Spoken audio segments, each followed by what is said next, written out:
Olá, queridos, tudo bem com vocês? Eu espero que esse vídeo encontre-os bem. E basicamente a nossa aula hoje ela vai discutir aqui acerca das citocinas envolvidas na resposta imune inata, ou também conhecida como imunidade natural. São essas citocinas que nós iremos discorrer nessa aula.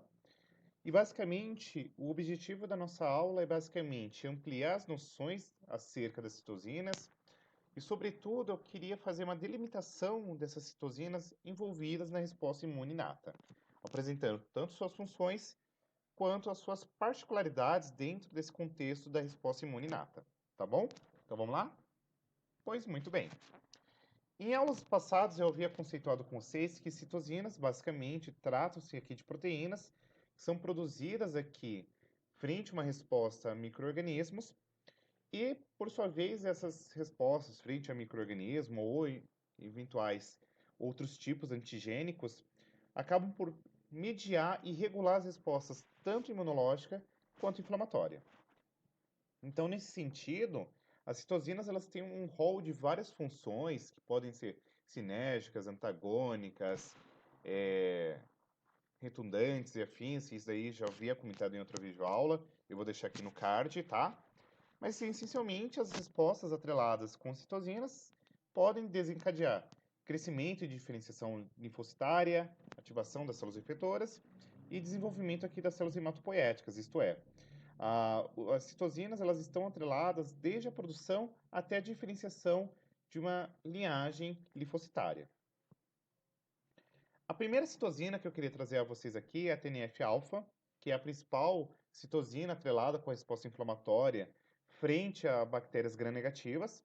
Um aspecto muito interessante ainda a ser destacado é que, para além das próprias bactérias gram-negativas, existem aí outros micro-organismos infecciosos que eventualmente podem ser debelados frente à liberação da TNF-alfa.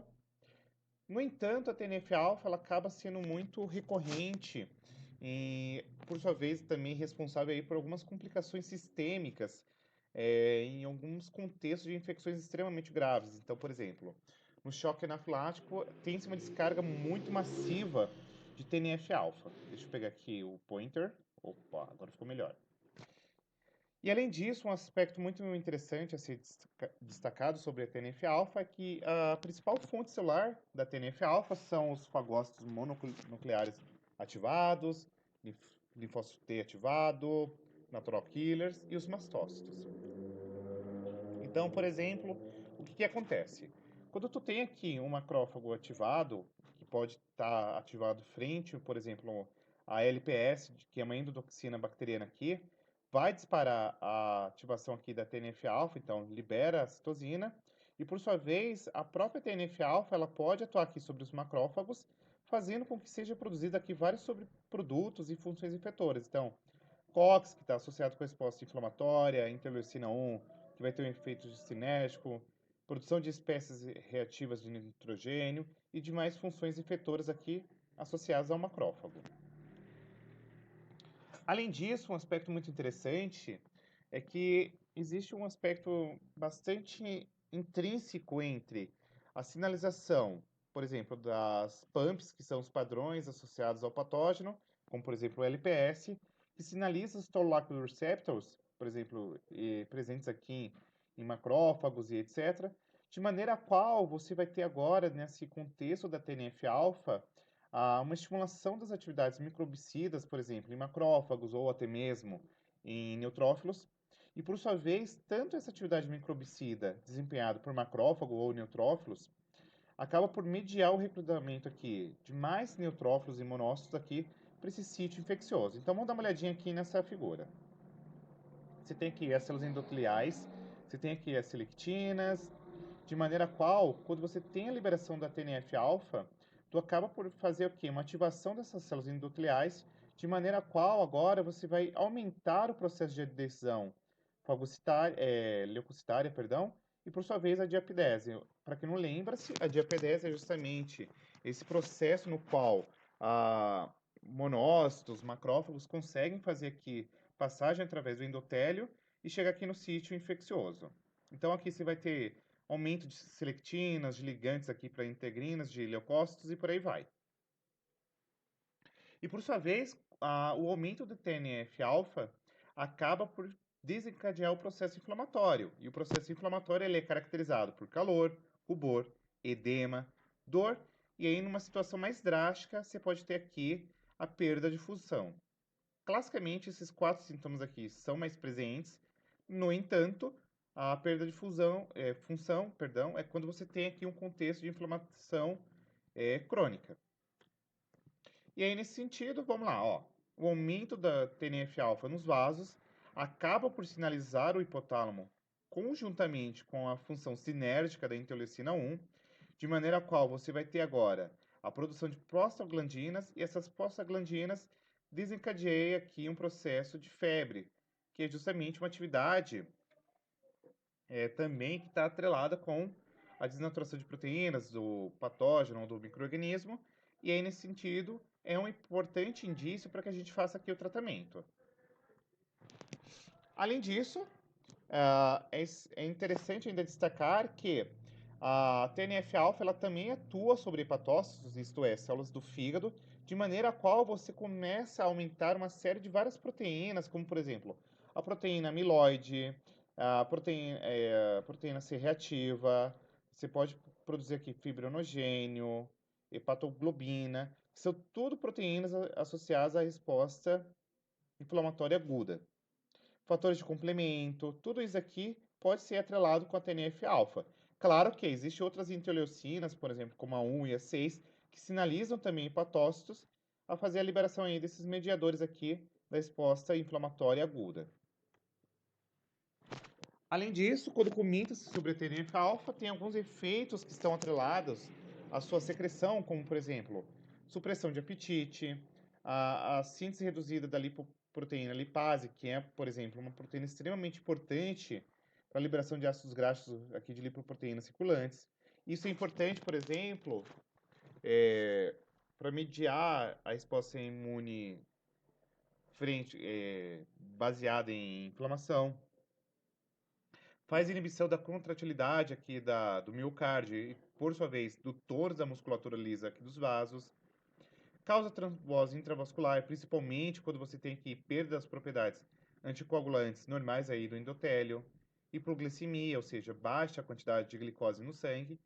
Tudo isso é atrelado aqui como efeitos secundários da ativação via TNF-alfa. Então, a gente pode pensar no seguinte: quando você tem baixas concentrações plasmáticas de TNF-alfa, você vai ter o quê? Ativação aqui leucocitária, quando ela está em quantidades moderadas. Você tem agora já efeitos sistêmicos, como por exemplo, lá no cérebro, você estimula a região do hipotálamo, causando febre, no fígado, você libera aquela proteína de fase aguda, e na medula óssea você estimula a produção leucocitária. Entretanto, quando você tem altas quantidades de TNF-alfa, tu tem aqui vários efeitos, como choque séptico. Então, você vai ter aqui baixo débito cardíaco, você tem resistência aqui sanguínea, formação de trombos, hipoglicemia e por aí vai. Então, percebam que você pode ter um rol de várias ações fisiológicas e, consequentemente, desdobramentos, mas isso aqui está atrelado aí também com a quantidade plasmática.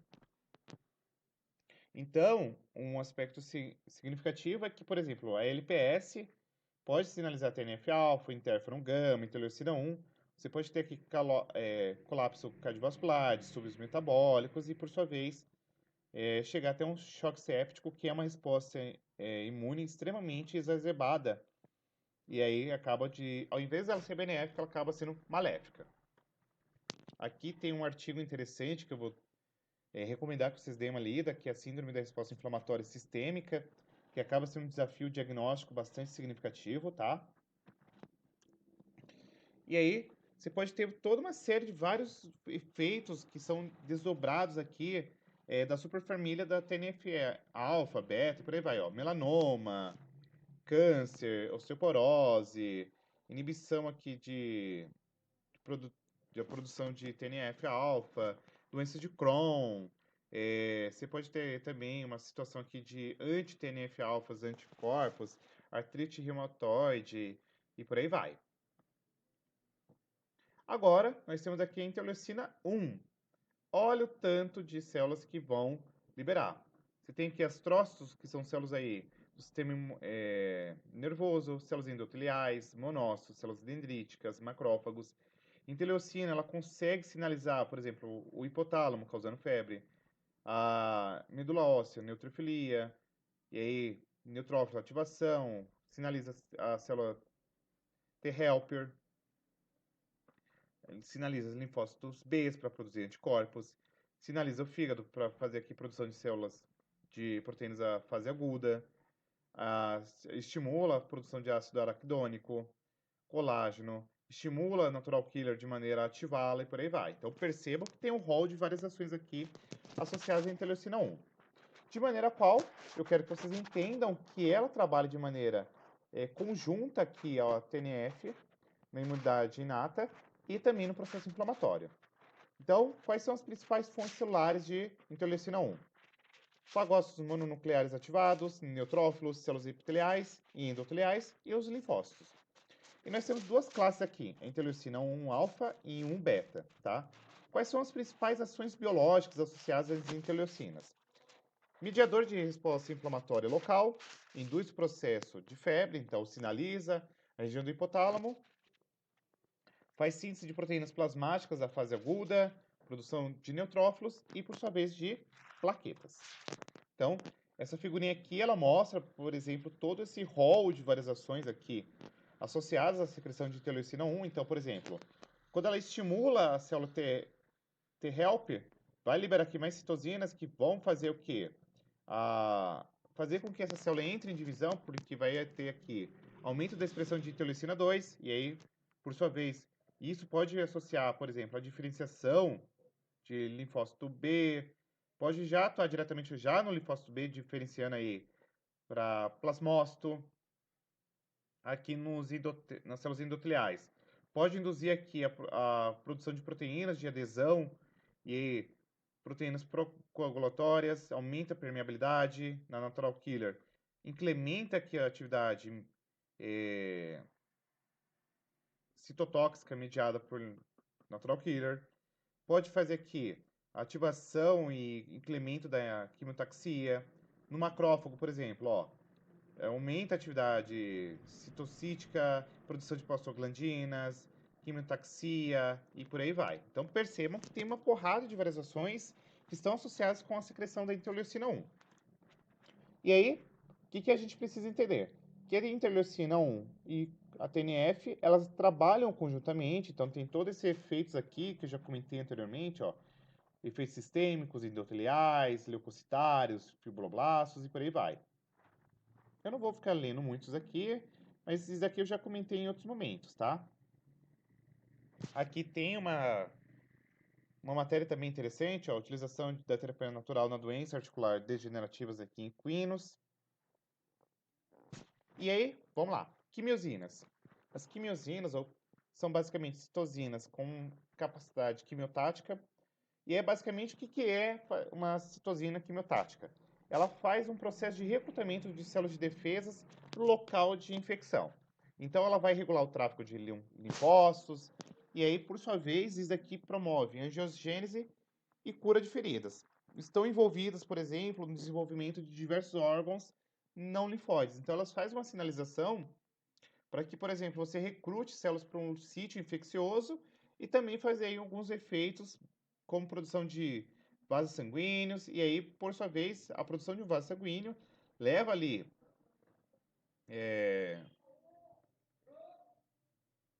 plaquetas para fazer o processo de coagulação sanguínea, perdão, e aí você promove aí a cura de feridas. Desculpa, às vezes dá um branco aqui no meio da aula, porque é muita informação para resgatar da mente.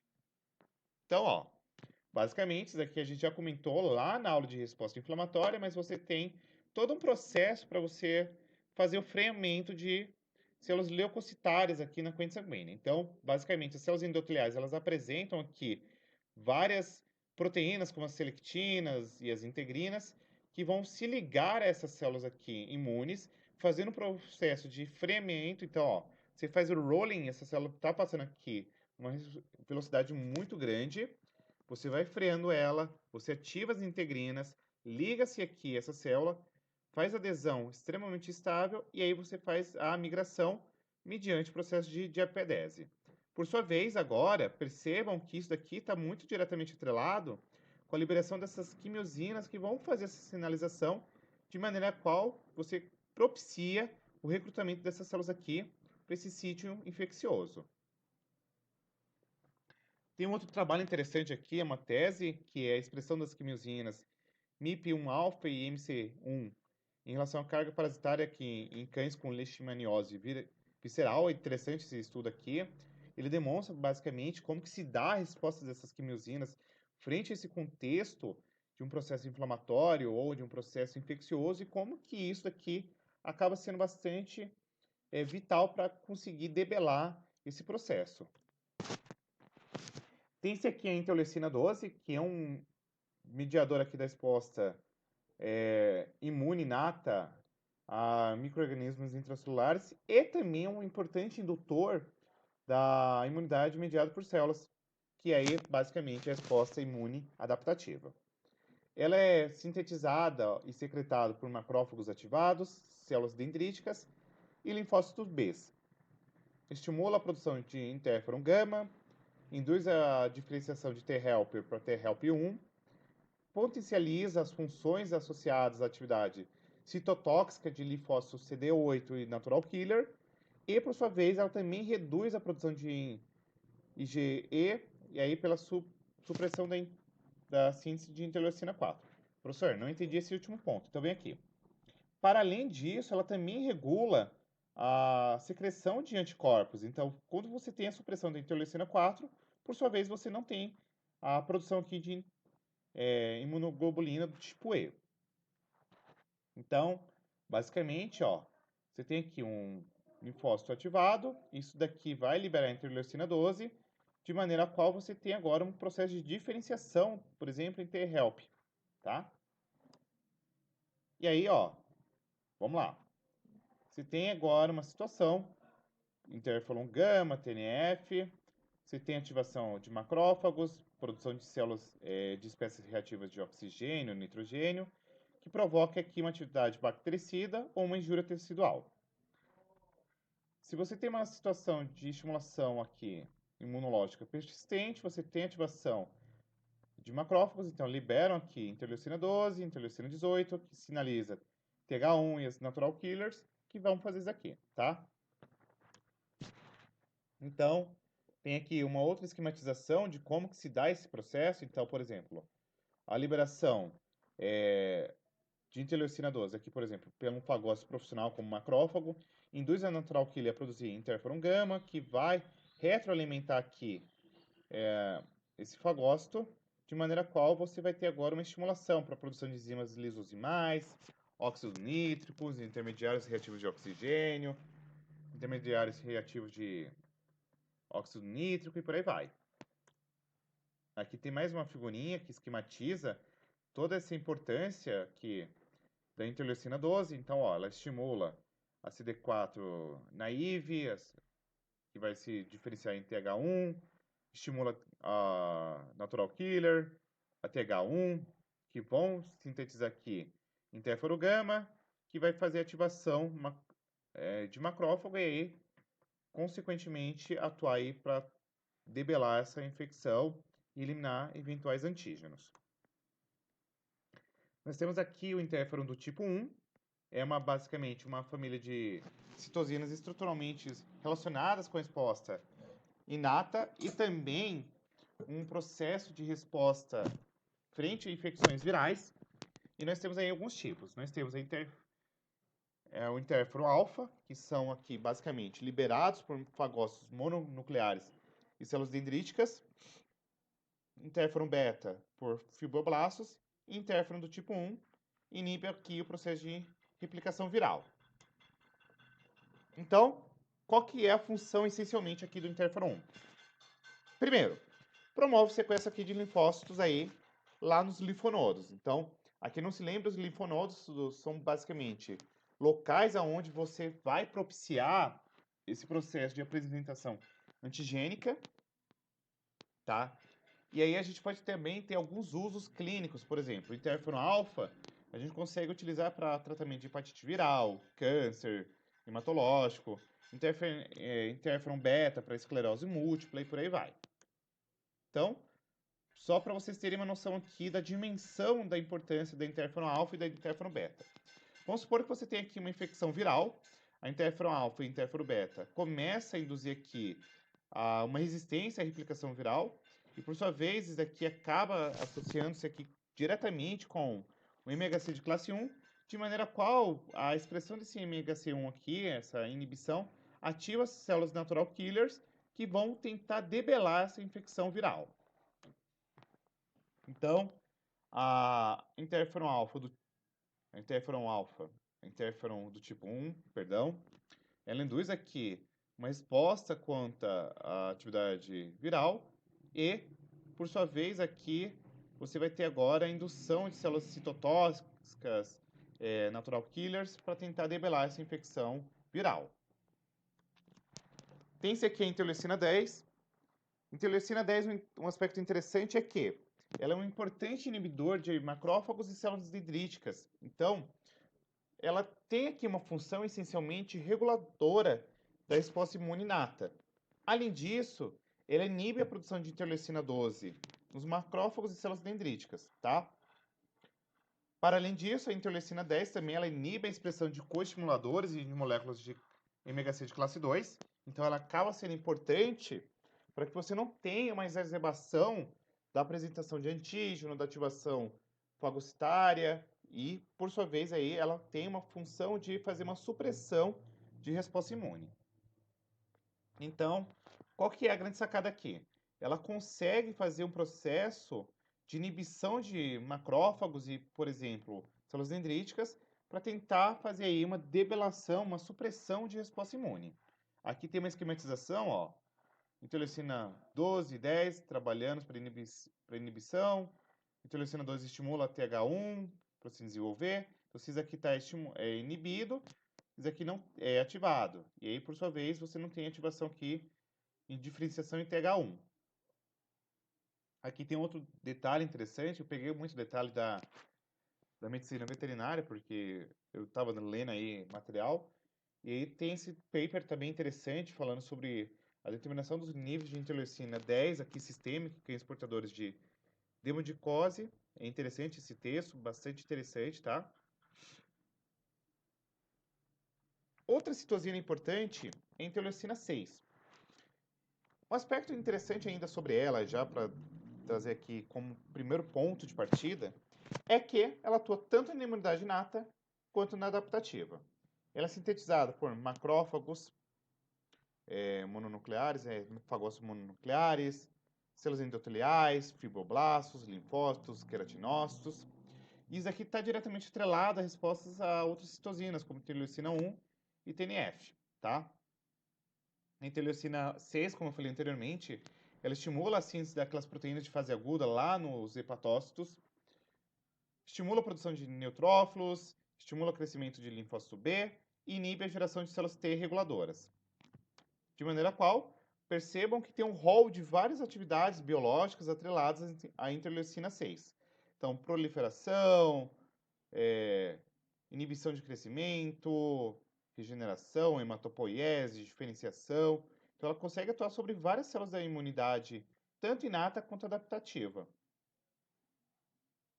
Ela promove a produção de interleucina 2 e também do receptor de interleucina 2.